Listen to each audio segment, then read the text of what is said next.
Okay. Oh, blessings, blessings. It's such a gift to be here in community in this room and online. So after our prayer, we will take a couple of minutes for contemplation, and Brent and Heather will bring us back with their music. So I invite you to step into prayer with me. So just relax. Be here now. As we come together, infinite spiritual power unfolds as each one of us.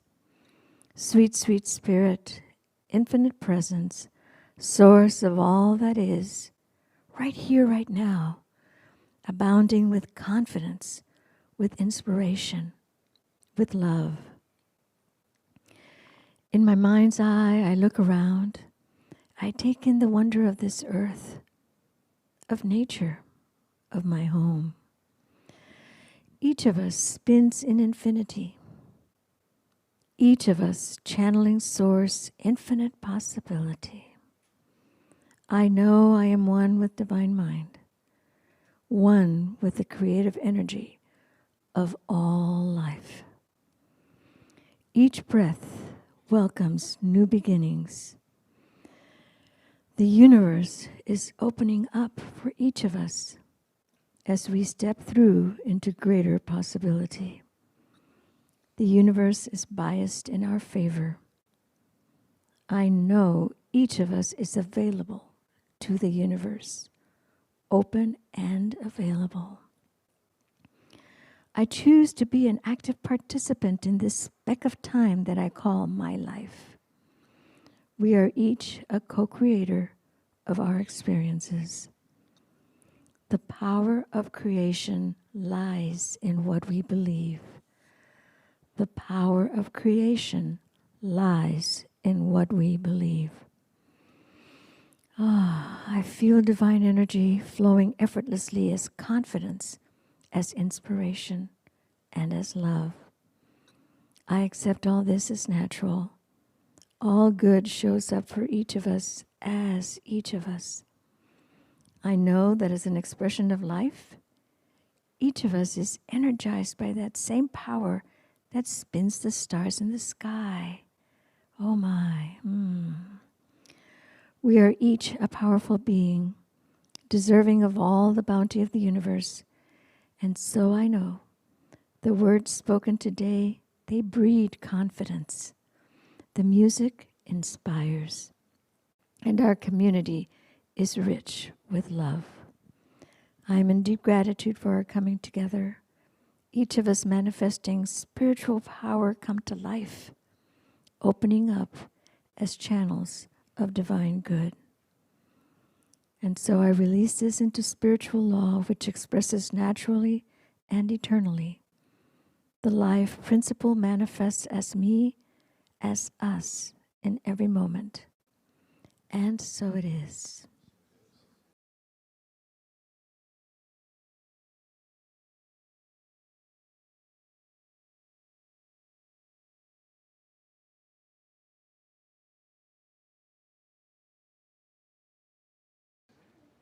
We're doing a circle today because we're going to do a bit of a participatory talk. You're going to talk as well as I'm going to talk, okay? And we have Tim is our microphone runner. A couple of guidelines. Number one, you do have to speak into the microphone so that our online community can actually hear what you're saying. And that means holding it up to where you can be heard, not down here or using it as a pointer. Holding up here. A metaphor I've used is think of it as an ice cream cone, and it's close enough for you to lick it. So just think of it as a nice... Don't lick it. But don't lick it. But don't actually lick it. No. Thank you. Thank you for that correction. And then secondly, when another person is speaking, just listen. Just listen. It's not a fixing, not a advising, just listen. So kind of a little mini listening circle. I know Buffy loves to do our listening circles, and so we're going to do that. So this whole month, we're looking at the idea of, and I'm going to talk for a little bit first, and then we'll set it up, okay?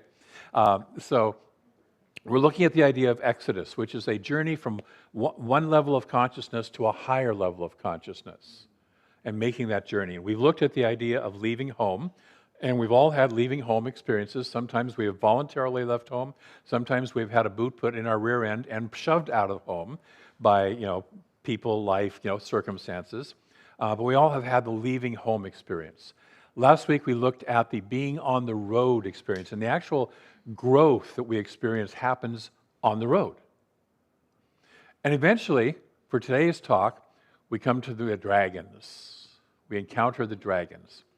And originally I titled this talk, Fighting the Dragons. And then I was getting some sort of input of maybe it shouldn't be always fighting the dragons. Maybe it's working with the dragons. Because, well, if all is one, then what are dragons? Part of us. And Tim wrote a lovely article for the November newsletter that sort of solidified that, and he's actually going to read that article at the end of this time. But we're going to encounter our dragons. So our dragons are our deep, primal core fears. It's interesting, I was doing research on dragons, and dragons basically are large winged, they're winged in the Western culture. In the Eastern culture, they're not snakes. And it's said that more than 1/3 of all children in the world, even in countries that have no snakes at all, have a fear of snakes. Interesting cultural, kind of collective consciousness or collective unconsciousness belief. So we're going to just look at that fear. And so there are the dragons that we encounter represent our deep primal core fears. We all have them. Okay, can we just say that? We all have deep primal core fears, okay. And they're encountered on the road towards the good or towards the treasure that we're seeking. And these dragons may be in the form of dragons in certain stories. They may be in the form of spells or enchantments that the land or somebody is under. They may be in the form of just simply the task or the journey itself. I kind of think as I was looking at the book of Exodus, that the actual 40-year journey was the dragon. It was what was necessary for that. But in others, we encounter, other things that have to be. So dragons live and thrive in hidden places, right? They live and thrive in caves, in under the water, in the mountains, kind of away from being seen by everybody. They fear being truly known and truly seen, and in a way they are subconscious. Yes? Dragons exist within our subconscious mind, our unconscious mind. So what are some of your dragons? They can be big and scary, or they can be subtle. And I'll start, one of mine is the fear of doing it wrong and being cast out of the tribe, of the community, whatever it is. Rejected and cast out. That's one of my kind of dragons that I face. And so anytime I'm doing a talk, it's sort of like, will they like it? Will they like me? Will they kick me out? That little kid's voice still goes off at the age that I'm at. And so what are some of your dragons that when you start to think of your treasure, your good, and expanding towards that, kind of rear their little fiery heads and say, ha, ha, ha. Anybody want to share? This is the participatory part. Yes. Share your dragons and tame them doing so. I encountered a dragon just this week because I've begun a business, and it's to be a virtual assistant to help business owners and such, and churches. And so I was thinking about sending out something to advertise all of that. And then I backed away from it. Scary. And then I went, wait a minute, what are you afraid of? Mm-hmm. I have no idea. The dragon just came out of nowhere. Mm-hmm. So I didn't have to fight. I just had to reaffirm in my mind that all is okay. Yes, they'll like me. Yes, it'll be fine. The business is a success. Thank you. And you're already into the second part of the talk, which is how to deal with the dragon. So who else? Dragons. Just what's a dragon for you?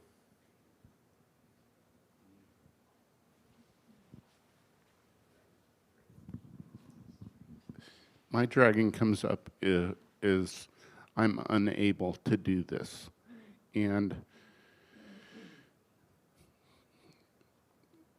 the dragon is a figment of my own mind because there's lots of stuff that I am capable of. I'm capable of being a good father and husband. I'm capable of being an airline pilot once I heal. I'm capable of loving other people. I'm capable of showing up. But when something new comes up for me, something that I haven't been successful at in the past, the dragon of I'm unable comes up. Thank you. Thank you. And one of the reasons, yes. One of the reasons I'm asking us to share our dragons, remember, they like to live and hide in the darkness. And so once we start to find out that, hey, why, you got dragons and I got dragons, we all got dragons, it becomes, they become a little less scary for us. So who else? Of course, she's going to talk. This dragon is, what if they find out? That's that imposter syndrome thing. Like, I really don't know what I'm doing, and you guys are going to find out. And yeah, the work in front of each of us, and I've been hearing it so far, is that we are already doing the work of replacing that story with something new. And that is that there's no mistakes. So I know it's all good. Thanks. Thank you, Buffy.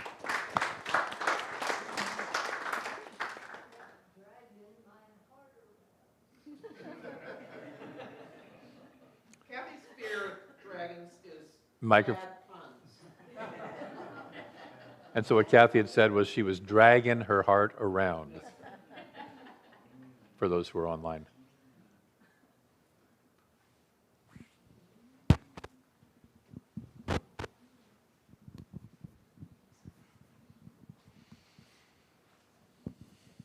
There's my dragon. Yes.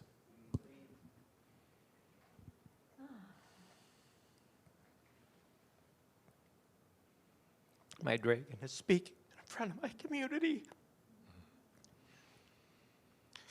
The community that I love. My family here. I get so worked up emotionally that I can't talk. And I fear that the judgment surrounds that. What are they going to think? The weakness. And I also know that I can do this because I have done it multiple times, and you all support me in it. And so it's still one of the dragons that I just can't really come to the point of embracing it. It's still that fear of getting up in front of my family and sharing. So the knowledge of that, the knowledge of how it works, how this science of mind philosophy works, I know that this is all part of that journey. It's all part of the trek that I'm on, what I need to learn. And so I'm appreciative of knowing that this community supports me regardless of not being able to speak in front of it. And don't ask me to sing in front of it. I can sing with the group, and even then I've got to drop out once in a while because I still can't manage to hold on to that with the emotions. So thank you for supporting me in this. Thank you.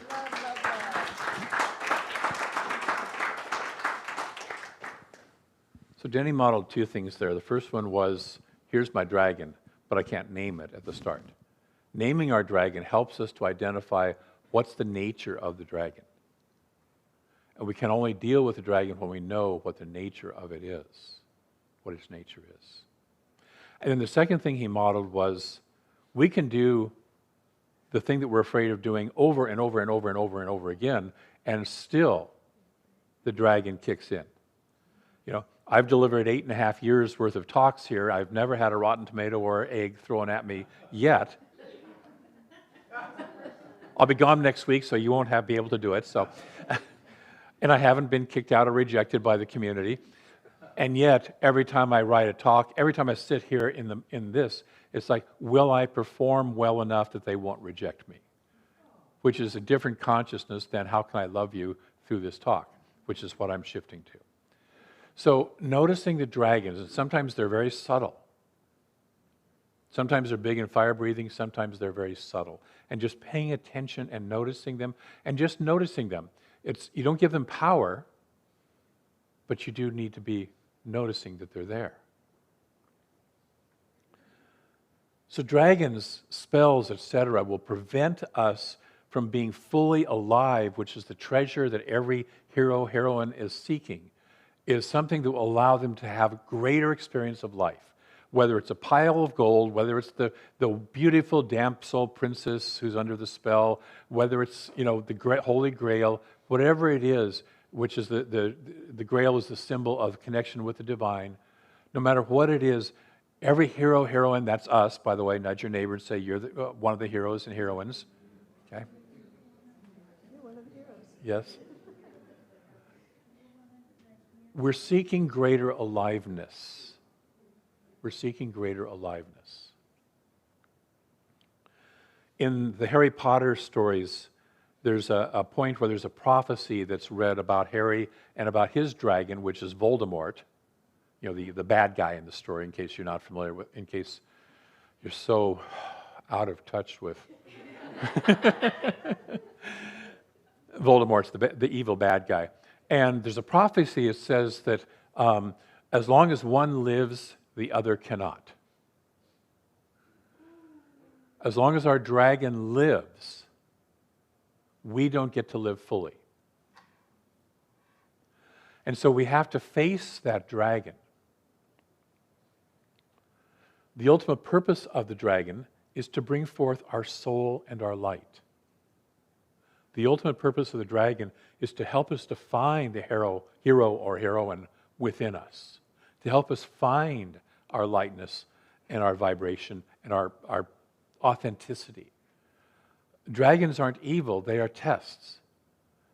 Some of you know I kind of like to watch football, and so, for every team, the team they're opposing is their dragon for the week, which helps them to become better or learn where they need to become better. Because sometimes we face our dragons and we find out that, we're not ready yet. In the Exodus story, the Israelites reached the promised land fairly early in the story. And then they sent some people in to kind of scout the place out, scope it out. And most of them all came back and said, oh my God, there's giants in Israel. Fear. A couple guys said, hey, look at the size of the grapes here, and then all this stuff, and came back. There was a guy named Joshua who later became the person who ushered them into the promised land, and they had a different consciousness. And then they said, well, we're going to leave, and a group said, no, we're going to try and fight it out right here. But they did it without being in touch with their authenticity, without being in the story in touch with God, and they all got slaughtered, basically. And so sometimes we encounter our dragon early, and it bests us.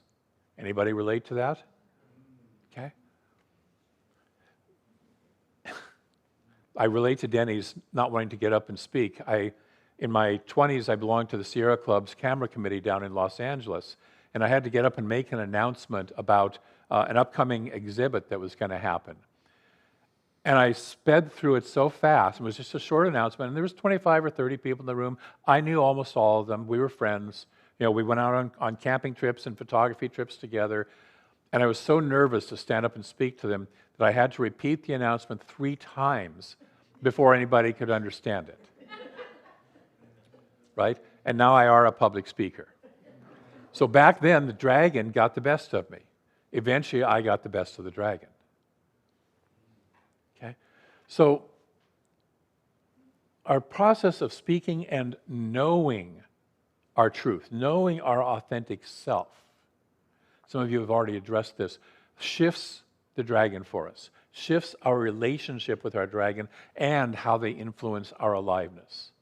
See, I can hear that little dragon of mine, oh, they're going to reject you and cast you out, and sit there and go, thank you, I've been a minister for 15 years and I haven't been cast out yet. You know, I left a couple places because I cast them out because it wasn't working. But, you know, but I haven't been kicked out. And no, I don't appeal to everybody, and some people would rather I be cast out. Thank you very much. But for the majority of people, they're happy that I'm here. They're happy for me being here. And I get to say, what's mine to do here? What's mine to share? And so far, y'all haven't said, your talks are really boring, David, and we don't want to come back, you know, all that stuff. So, breathing. When we stand in our authenticity, dragons lose their ability to intimidate us. Doesn't mean they're completely gone. I remember the movie A Beautiful Mind. I don't know how many saw that movie, but it was about a very famous economics professor who had multiple personality disorder, and the whole movie is him being wrapped up in that multiple personality disorder until towards the end of the movie he's gotten help and he's gotten them under control. And there's a wonderful shot where he's being interviewed by a reporter, and the reporter asks him, have those personalities left? And the camera kind of pans around, and the three main characters that he was involved with are still walking beside him. And he says, no, they haven't left. He kind of looks over at him and says, no, they haven't left. They just no longer have power over me, or something to that effect. And so our dragons may never leave. In fact, Tim did a wonderful meditation this morning in which we recognize that we are the dragons, and we capture that power and breathe that fire, breathe that energy into our life, rise above our circumstances. So we then integrate the dragon into us, not as a weakness, but as a point of power. Spells lose their ability to entrance or deceive us when we recognize and bring our divine nature, our love, our light, and our aliveness. A couple of you have already talked about you've encountered dragons, and I bring a higher truth, a higher remembrance of truth to that. So, what is the light or love or truth that supports you when you're encountering your dragons? Let's have a couple of people share about what's that for you.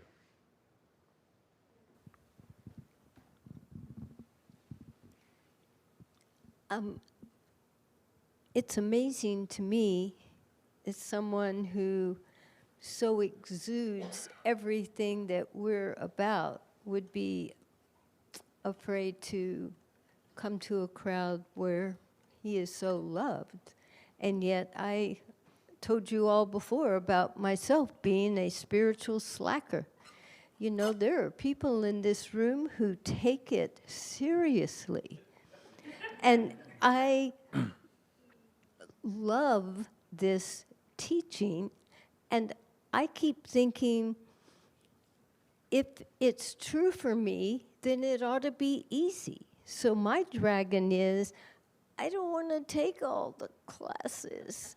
I don't want to have to stretch myself. I want it to be easy. So my dragon is taking the next step, whatever that might be. Maybe it is taking a class. Maybe it's getting to know each one of you a little bit better, and maybe that's a class in itself.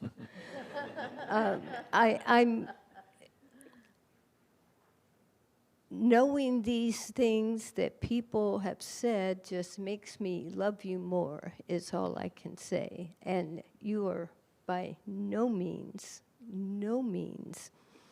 an imposter. And that's the part that I think we all suffer from, is that imposter syndrome. Used to suffer from. Yes, thank you.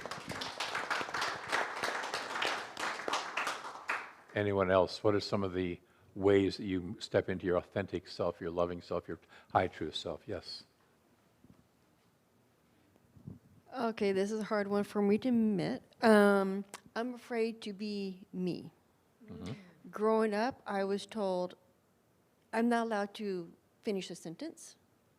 And so who I am was told who I am.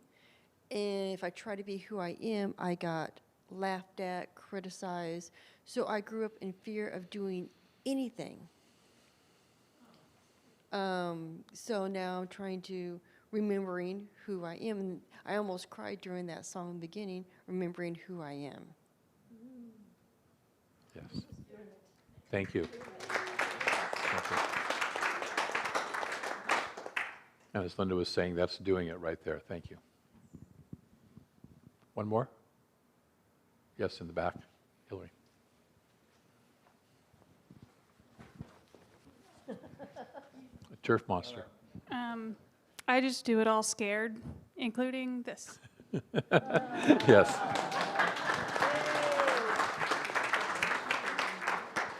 Feel the fear and do it anyway. Yes. So our dragons are both self-created, we kind of make them up in some ways, and they're also long-standing old fears from our culture. And oftentimes we're taught that they're here to save us from discovering our true nature. It's kind of like you alluded to, it's too dangerous to be me. And me is not acceptable to the people around me. And so I develop a dragon to keep myself from being me so that I don't get seen.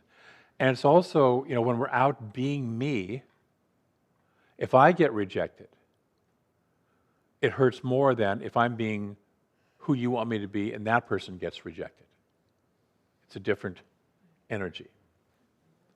It's one of the things that keeps artists from stepping forward and really doing their art, is because if I do something that I feel really passionate about and it doesn't fly, that hurts more than if I just do the art that I'm expected to do. It's okay. Breathe.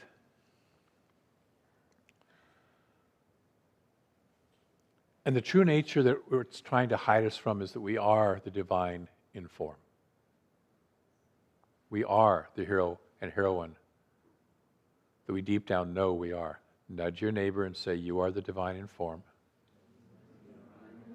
You are the hero or heroine, whoever's appropriate.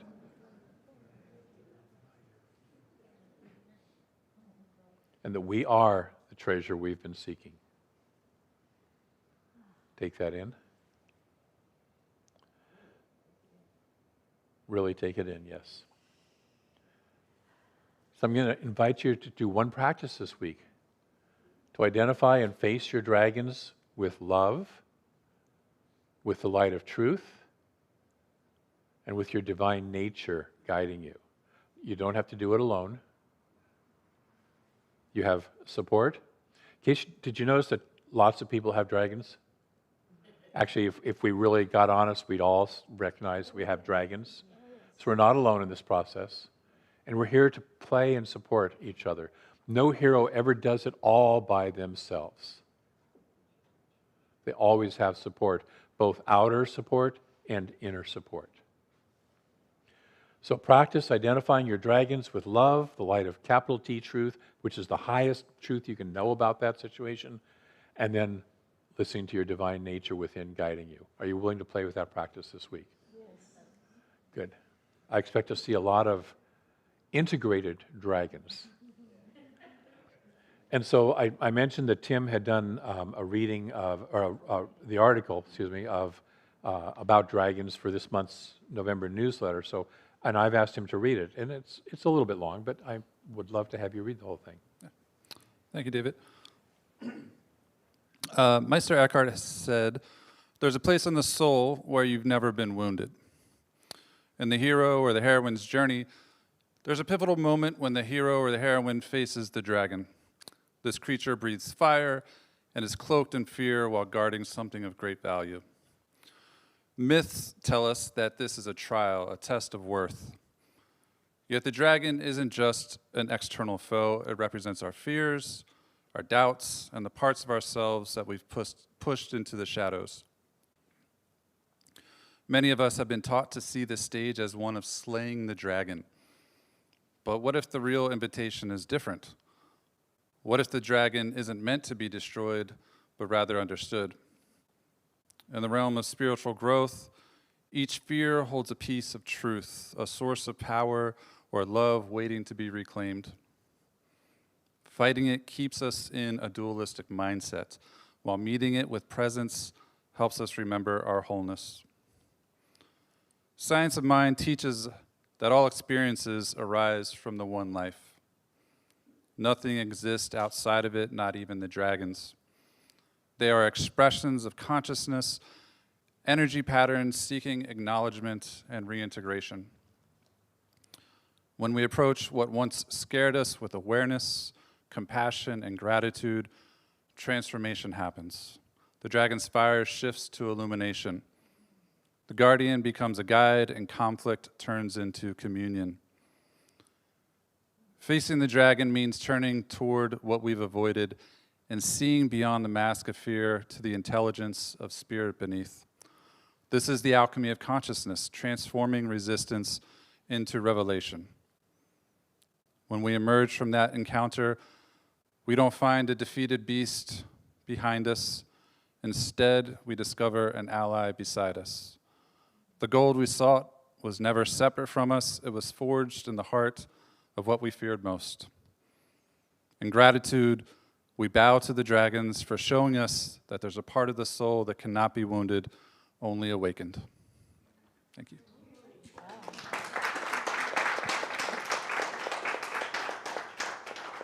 Isn't that beautiful? Thank you, Tim. So we have an affirmation. And so if you'll say that with me. I am greater than my dragons. Say it again. I am greater than my dragons. And so it is.